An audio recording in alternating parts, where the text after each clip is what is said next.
Boa noite a todos. Antes do início da nossa reflexão, nós vamos orar, pedindo ao Pai Maior que abençoe o nosso trabalho, abra nossas mentes e nossos corações para que possamos ouvir os ensinamentos que os Espíritos de Luz prepararam para nós nessa noite. Que possamos também vibrar e orar por aqueles irmãos mais necessitados, por todos os nossos irmãos, especialmente os necessitados, né? Aqueles que mais sofrem, abandonados nas ruas, nos leitos dos hospitais, nas casas de caridade, nos asilos, nos orfanatos, e o que é pior, muitas vezes abandonados dentro de seus próprios lares pelo descaso de seus familiares. Vamos pedir também por todas as nossas intenções particulares, para que Deus interceda por nós, indicando-nos sempre com clareza o caminho a seguir e dando-nos força para fazê-lo. Com todas essas intenções iniciais, vamos iniciar com a oração que o próprio Cristo nos ensinou. Pai nosso que estais nos céus, santificado seja o vosso nome. Venha a nós o vosso reino e seja feita a vossa vontade, assim na terra como no céu. O pão nosso de cada dia nos dai hoje. Perdoai-nos as nossas dívidas, assim como nós perdoamos aos nossos devedores. E não nos deixeis cair em erros e tentações, mas livrai-nos de todo o mal. Porque vosso Senhor Deus são o poder, o reino e a glória para sempre. Bendigamos ao Senhor, graças a Deus. Muito bem, tema de hoje, beneficência e paciência, que é um texto fantástico de Emmanuel, né? Que chegou até nós através das mãos abençoadas de Francisco Cândido Xavier. E esse texto, ele é aberto com uma frase extraída da primeira epístola de Paulo Apóstolo aos cristãos de Corinto, capítulo 13, versículo 4, onde é feito ali um verdadeiro hino de caridade que foi perpetuado ao longo de toda a história da humanidade após o advento de Jesus em nossas vidas, em nosso planeta. O advento do Cristo encarnado. Paulo, como um de seus principais seguidores, convertidos na estrada a Damasco, escreve com muita propriedade inúmeras cartas, dentre elas a primeira epístola aos Coríntios se destaca pelo seu capítulo 13, onde Paulo fala sobre o amor incondicional de Deus por toda a humanidade, ressaltando os valores desse amor com o nome de caridade. Diz-nos o apóstolo dos gentios: a caridade é paciente e benigna. Vamos retomar o texto na sua totalidade para que possamos refletir melhor. Diz-nos Emmanuel: beneficência, sim, para com todos. Prato dividido, vestes nus, remédio aos doentes, asilo aos que vagueiam sem teto, proteção à criança desamparada, auxílio ao ancião em desvalimento, socorro às viúvas, refúgio aos indigentes, consolo aos tristes, esperança aos que choram. Entretanto, é preciso estender a bondade igualmente noutros setores: compreensão em família, trabalho sem queixa, cooperação sem atrito, pagamento sem choro, atenção a quem fale, ainda mesmo sem qualquer propósito edificante. Respeito aos problemas dos outros, serenidade nas horas difíceis, silêncio às provocações, tolerância para com as ideias alheias, gentileza na rua. A beneficência pode efetuar prodígios, levantando a generosidade e conquistando a gratidão. Contudo, em nome da caridade, toda beneficência, para completar-se, não pode viver sem a paciência. Esse texto traz-nos à recordação a importância de refletirmos sobre a máxima da caridade. 15º capítulo do Evangelho segundo o Espiritismo, estampado em letras de inconfundível significado, afirma-nos, os espíritos de luz: fora da caridade não há salvação. E a beneficência, o que é, senão a prática efetiva da caridade em todas as suas nuances, em todos os seus direcionamentos. Vamos tomar aqui o capítulo 13 do Evangelho segundo o Espiritismo, que é extremamente esclarecedor para nós nessa reflexão. No item número 11, assim está escrito: a beneficência, meus amigos, dar-vos-á nesse mundo os mais puros e suaves deleites, as alegrias do coração que nem o remorso nem a indiferença perturbam. Pudesseis compreender tudo que de grande e de agradável encerra a generosidade das almas belas, sentimento que faz, olha a criatura às outras como olha a si mesma, e se dispa jubilosa para vestir o seu irmão. Pudesseis, meus amigos, ter por única ocupação tornar felizes aos outros. Olha que texto fantástico. Prossegue. Caridade, sublime palavra que sintetiza todas as virtudes. És tu que has de conduzir os povos à felicidade. Vejam que palavra encorajadora e esclarecedora. Caridade, sublime palavra que sintetiza todas as virtudes. És tu que has de conduzir os povos à felicidade. Exatamente, né? Entendermos essa caridade como a expressão legítima do amor de Deus incondicional por todos nós, por toda a criação. Esse amor, né, que é também o mandamento maior, a lei maior que rege todo o universo. Porque Deus, lembra-nos o evangelista João em sua primeira epístola, é amor. E quem diz amar a Deus a quem não vê, mas não ama ao seu irmão a quem vê, é mentiroso. Lembra-nos o apóstolo que escreveu o Evangelho. Então é importante que nós entendamos qual é a dimensão, qual é o significado mais profundo, último da expressão caridade. É amor. É a forma mais pura, mais depurada de amor. Por isso é chamado de amor incondicional, aquele que não coloca condições para se expressar e se concretizar. No Livro dos Espíritos, outra grande luz para nós entendermos o significado da palavra caridade. Na questão 648, Kardec pergunta aos espíritos: que pensais da divisão da lei natural em 10 partes, compreendendo as leis de adoração, trabalho, reprodução, conservação, destruição, sociedade, progresso, igualdade, liberdade e, por fim, a lei de justiça, amor e caridade? Vejam o que os espíritos responderam ao nosso codificador. Essa divisão da lei de Deus em 10 partes é a de Moisés e de natureza a abranger todas as circunstâncias da vida, o que é essencial. Podes, pois, adotá-la sem que por isso tenha qualquer coisa de absoluta, como não o tem nenhum dos outros sistemas de classificação, que todos dependem do prisma pelo qual se considere o que quer que seja. A última lei é a mais importante, por ser a que faculta ao homem adiantar-se mais na vida espiritual, visto que resume todas as outras. Portanto, essa lei de amor, de caridade, sintetiza todas as outras leis. E essa questão é muito séria, porque ao refletirmos também utilizando os textos dos evangelistas, nós vamos aprender ou apreender esse conteúdo essencial à nossa evolução espiritual, que é a vivência plena do amor incondicional a Deus e ao próximo, manifestado através da caridade, da beneficência, que não se faz sem paciência. É muito simples refletirmos sobre isso, trazendo para a nossa reflexão essa luz que agora nós vamos externar a todos, né? Quem ama, cumpre toda a lei, né? Moisés nos deu, através de experiência mediúnica com o próprio Criador, o Decálogo. Ele nos legou essa herança dos 10 mandamentos, que nós conhecemos muito bem. Amar a Deus sobre todas as coisas, não tomar seu santo nome em vão, guardar os dias de repouso dedicado a Deus, honrar pai e mãe, não matar, não roubar, não pecar contra a castidade, não levantar falso testemunho, não cobiçar as coisas alheias, não desejar a mulher do próximo. Mas todos esses ensinamentos podem ser sintetizados no amor. Porque quem ama não mata, não rouba, tem paciência, tem tolerância para com o próximo, não levanta falso testemunho, não cobiça as coisas alheias. Quem ama cumpre toda a lei. Por isso que Agostinho de Hipona, né, ou como é mais conhecido, Santo Agostinho, nos dizia: ama e faze o que quiseres, porque quem ama não infringe nenhuma lei. Quem ama vive a plenitude da lei. E, sem sombra de dúvida, cumpre toda a lei, porque externa nas suas atitudes o comportamento que Deus espera de nós. Esse amor incondicional a tudo e a todos, né?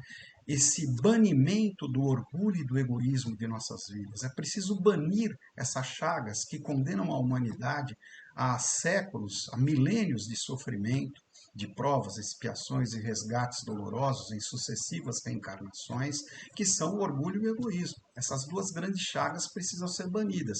E elas só podem ser banidas da vida da humanidade individualidade de cada um de nós através da vivência plena do amor incondicional.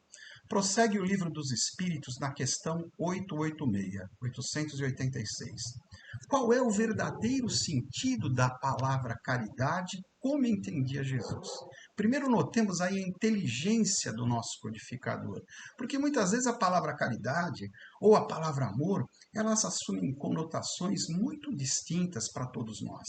E é preciso que nós consigamos ver o prisma, né? O ponto de vista dos avatares, dos grandes espíritos de luz, quando eles se dirigem a nós através da palavra amor, caridade. Então Kardec, com muita propriedade, pergunta, né? Qual é o verdadeiro sentido da palavra caridade, como a entendia Jesus? Benevolência para com todos, indulgência para com as imperfeições dos outros, perdão das ofensas. Vamos repetir.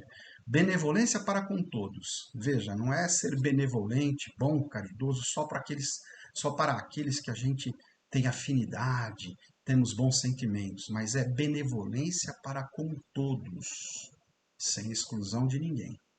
Indulgência para com as imperfeições dos outros. Ou seja, paciência, perdão para com as imperfeições alheias, porque Deus também tem paciência e perdoa as nossas imperfeições, nos concedendo o perdão através das reencarnações sucessivas, que são novas oportunidades de aprimoramento. Se o nosso Pai, e nós temos um único Pai, portanto somos todos irmãos, perdoa as nossas imperfeições, temos nós, seus filhos, a obrigação de fazermos a mesma coisa, que é perdoar os nossos irmãos, porque também nós erramos, também nós somos necessitados da indulgência, da caridade maior de Deus em perdoar as nossas culpas, os nossos erros, as nossas imperfeições, dando-nos sempre novas oportunidades. E o perdão das ofensas, né? Lembrando aqui a indagação de Pedro e a resposta sábia de Jesus: até quantas vezes devo eu, Senhor, perdoar ao meu irmão? Até 7 vezes? Não, Pedro, não 7, mas 70 vezes 7, que é uma expressão em hebraico que quer dizer sempre.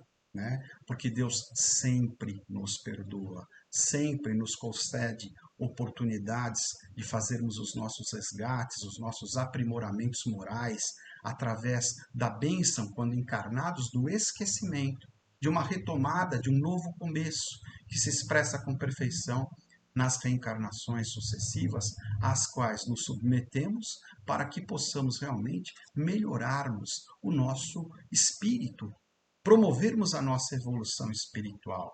Então, repetindo, benevolência para com todos, indulgência para com as imperfeições dos outros, perdão das ofensas. Esse é o verdadeiro sentido da palavra caridade. E aqui, prossegue o texto do Livro dos Espíritos, né? O amor e a caridade são o complemento da lei de justiça, pois amar ao próximo é fazer-lhe todo o bem que nos seja possível e que desejaríamos que fosse feito a cada um de nós. Tal o sentido destas palavras de Jesus: amai-vos uns aos outros como irmãos, né? Fazendo aos outros aquilo que nós gostaríamos que fosse feito a nós mesmos, né? Então, o amor e a caridade complementam a lei de justiça, porque amor e caridade também se expressa na tolerância, na paciência com a qual nós lidamos com os nossos semelhantes. Isso é muito importante. Sem essa paciência, como poderíamos esperar receber de Deus a paciência que negamos aos nossos irmãos? E recebemos de Deus essa paciência. Temos, portanto, que ter paciência com as imperfeições alheias e investirmos sempre na recuperação, no progresso, na evolução dos homens e, por consequência, do nosso planeta, do nosso mundo, né? Da nossa casa. A caridade, segundo Jesus, não se restringe à esmola. Isso é muito importante. Um outro aspecto. Fazer caridade não é simplesmente conceder àqueles irmãos menos afortunados as condições necessárias à sobrevivência. Não é apenas dar esmola. Prossegue aqui o Livro dos Espíritos. A caridade, segundo Jesus, não se restringe à esmola. Abrange todas as relações em que nos achamos com nossos semelhantes, sejam eles nossos inferiores, nossos iguais ou nossos superiores. Ou seja, não importa o papel social, né, que estejamos desempenhando nessa encarnação ou nas encarnações passadas, ou que desempenharemos nas próximas encarnações. Mas a obrigação maior é a caridade para com todos, Por isso que diz aqui o texto, abrange todas as relações em que nos achamos com os nossos semelhantes. Sejam esses semelhantes quem forem. O importante é que a gente paute o nosso comportamento por esse amor incondicional que nós chamamos de caridade. A caridade, o amor incondicional ao próximo, ela nos prescreve a indulgência, ou seja, o perdão das ofensas, porque de indulgência precisamos nós mesmos. E nos proíbe que humilhemos os desafortunados, contrariamente ao que se costuma fazer. Muita gente, ao praticar um gesto de caridade, humilha as pessoas que aí estão recebendo aquele gesto. Que valor isso tem? Nenhum. Porque Jesus recomenda que nós jamais humilhemos ninguém, que nós, pelo contrário, nos compadeçamos dos nossos irmãos menos favorecidos numa encarnação pelos bens materiais, que nós exerçamos para com esses irmãos o mesmo comportamento que gostaríamos que fosse adotado para conosco se estivéssemos na mesma situação que eles. Então, como podemos rezar um Pai Nosso e afirmarmos com propriedade em nossas orações, pedindo a Deus que perdoe as nossas dívidas como nós perdoamos aos nossos devedores, se nós não perdoamos ninguém? Se nós muitas vezes temos dificuldade em tolerar, né, os erros dos nossos irmãos, né, se muitas vezes nós humilhamos os mais humildes, né, e o texto prossegue aqui com recomendações preciosas. Apresente-se uma pessoa rica e todas as atenções e deferências lhe são dispensadas. Né? Se for pobre, toda a gente como que entende que não precisa preocupar-se com ela, porque nós, infelizmente, julgamos pelas aparências. Isso é muito triste. Nós não valorizamos o conteúdo, valorizamos muitas vezes o exterior, que é aquilo que aparece, porque como nos diz o livro do Eclesiastes, das Sagradas Escrituras, tudo é vaidade. E a nossa vaidade muitas vezes nos tira a condição de evolução, nos condenando a reencarnações dolorosas de provas, expiações, resgates, que vamos ter que passar para aprendermos a não nos deixarmos levar pelo orgulho, pelo egoísmo, pela vaidade, que nos afasta dos nossos irmãos. Muitas vezes também compreendemos erradamente o conceito de justiça. A gente confunde justiça com vingança. Esse é um problema sério. E a caridade verdadeira nos impede de praticarmos a vingança, porque aquele irmão que nos ofendeu, muitas vezes, né, a gente esquece disso, mas ele é nosso irmão e ele precisa do perdão tanto quanto nós precisamos de perdão para evoluirmos. Certa vez, Chico Xavier perguntou para Emmanuel: Emmanuel, o que é um criminoso? A resposta de Emmanuel foi desconcertante. Todos nós, quando somos descobertos.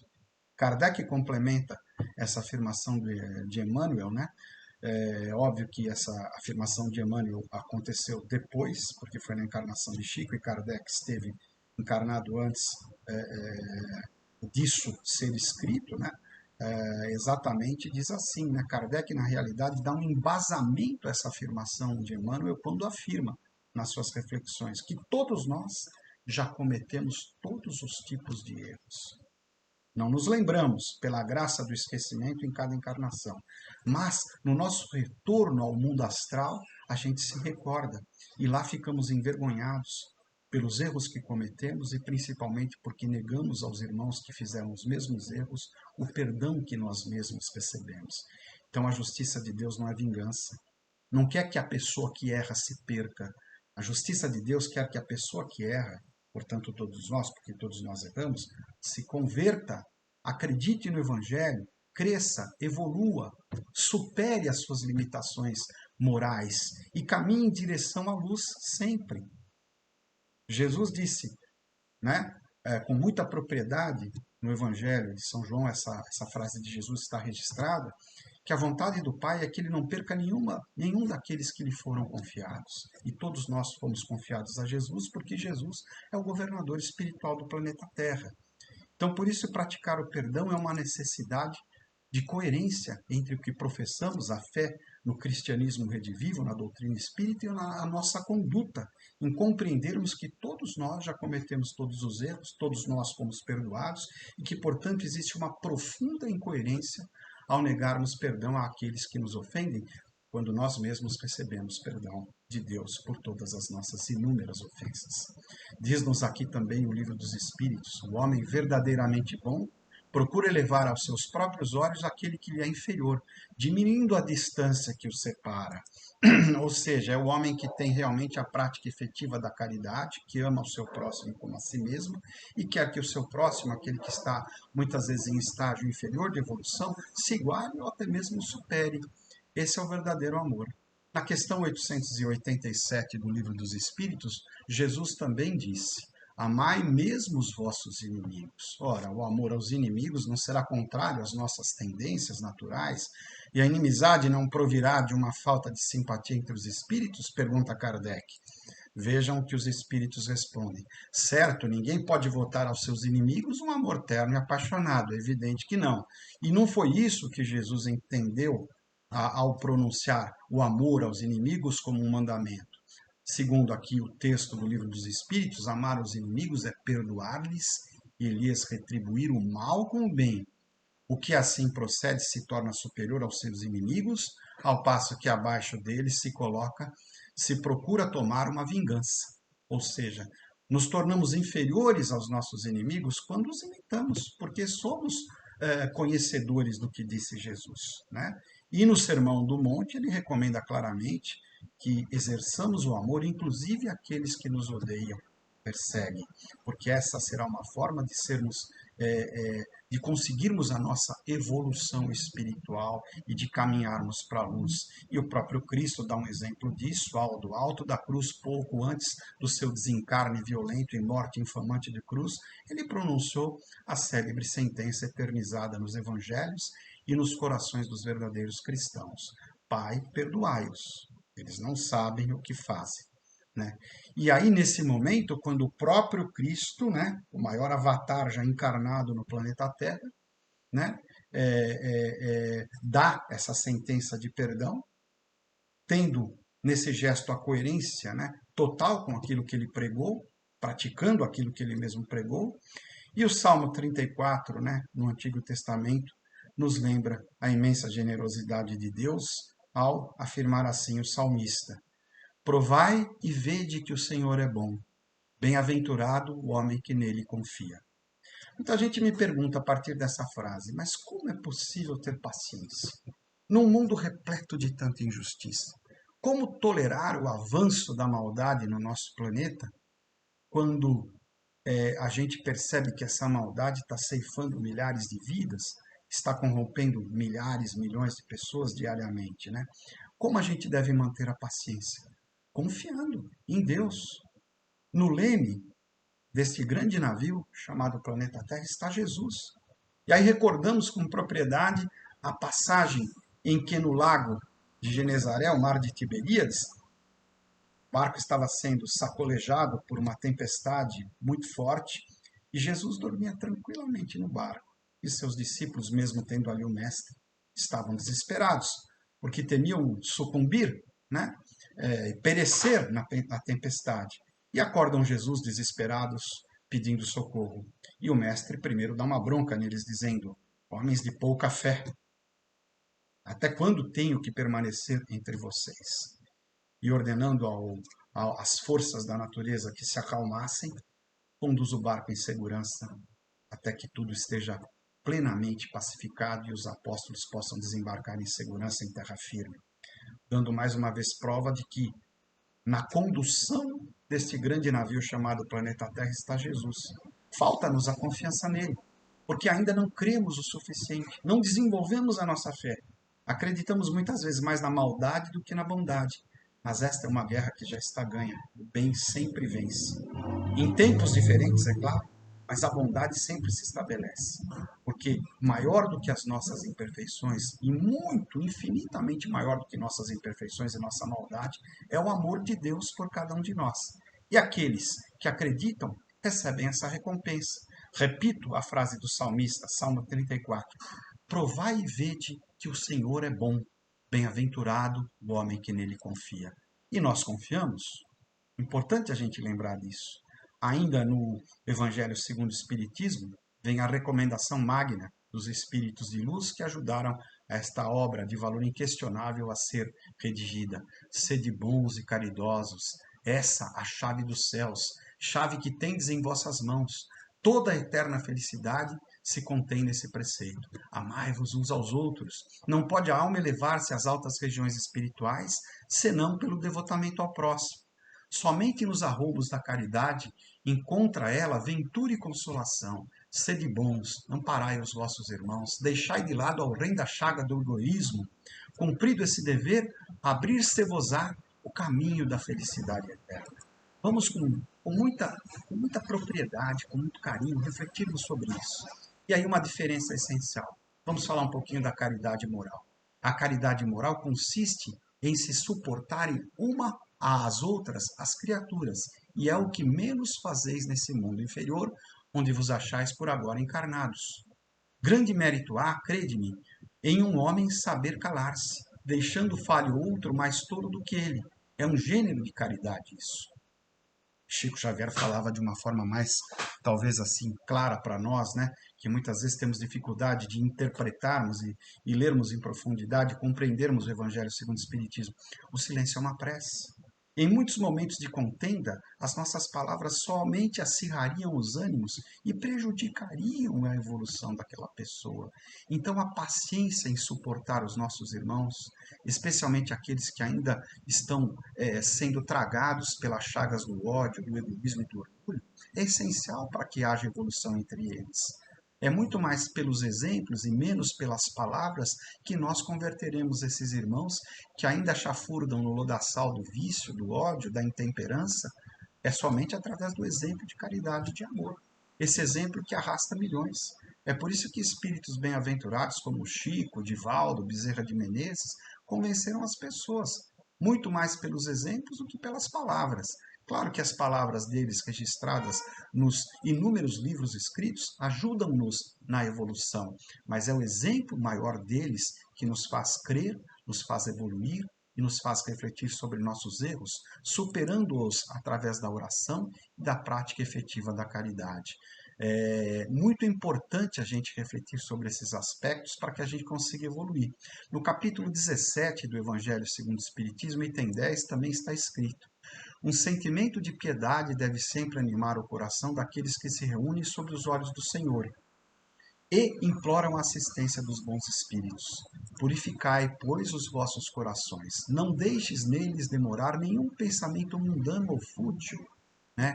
A percepção, a perfeição, melhor dizendo, está inteiramente, como disse o Cristo, na prática da caridade absoluta. Mas os deveres da caridade se estendem a todas as posições sociais, desde a menor até a maior.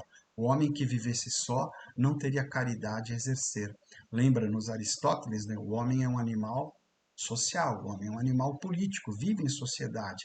E a nossa evolução está exatamente na aprendizagem da convivência mais frutífera, que nos promove a evolução moral, inclusive material também, né? Através da tolerância, da paciência, da convivência amorosa e fraterna entre todos, né? Que devemos exercer para que essa evolução realmente se efetive. E não só a nossa evolução pessoal, mas a evolução do nosso planeta como um todo, transitando das provas e expiações para a regeneração. Somente isso será possível na vivência plena da caridade, na vivência plena da beneficência, abençoada, ensinada por Cristo, por todos os seus apóstolos e discípulos, ao longo de todos os séculos. O mundo é sempre permeado pela encarnação de almas em missão, que aqui vem, de espíritos em missão, que aqui vem, para nos iluminar com seus exemplos, com as suas atitudes e com as suas reflexões valorosas a respeito da praxis efetiva da caridade. Eu termino com esse texto fantástico de Emmanuel, né, na psicografia de Chico Xavier, que nos pede, né, o nosso exame de consciência, a nossa evolução espiritual a partir do interior, né? Purificando nossos pensamentos, depois as nossas palavras, as nossas ações, purificando e modificando também os nossos sentimentos, né? E nos questionando onde nós colocamos as coisas mais importantes, é no coração. E a pergunta que eu faço nesse final de reflexão é: onde está o cristianismo? Redivivo. Onde está o espiritismo em nossas vidas? Porque se estiver só em nossa cabeça, um dia nós iremos esquecer. Ele passa pelo raciocínio, mas ele tem que fazer morada em nossos corações. É lá que ele tem que habitar. Que estando lá, ele vai promover uma revolução em nossas vidas para que possamos abraçar a virtude e abandonarmos definitivamente os vícios. Então, esse texto, Examina o Teu Desejo, de Emmanuel, na psicografia de Chico Xavier, tem muito a contribuir nessa rota, nessa direção, de melhorarmos o nosso interior para que possamos transbordar do nosso interior a presença de Deus, de Cristo, em nossas vidas. Vamos refletir nesse texto. Mediunidade é instrumento vibrátil e cada criatura consciente pode sintonizá-lo com o objetivo que procura. Médium, por essa razão, não será somente aquele que se desgasta no intercâmbio entre os vivos da terra e os vivos da espiritualidade. Cada pessoa é instrumento vivo dessa ou daquela realização, segundo o tipo de luta a que se subordina.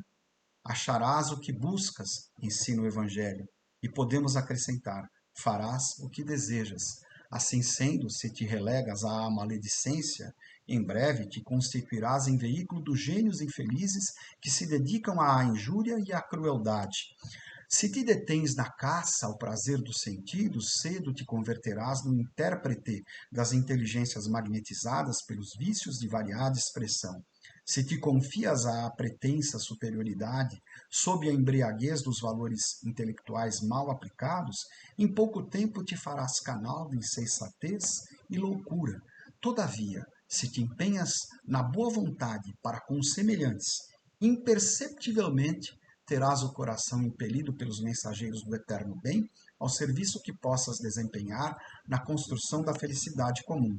Observa o próprio rumo para que não te surjam problemas de companhia. Desce à animalidade e encontrarás a extensa multidão daqueles que te acompanham com propósitos escuros na retaguarda.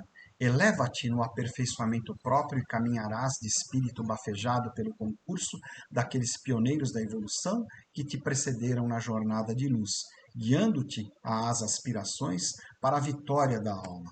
Examina os teus desejos e vigias os próprios pensamentos.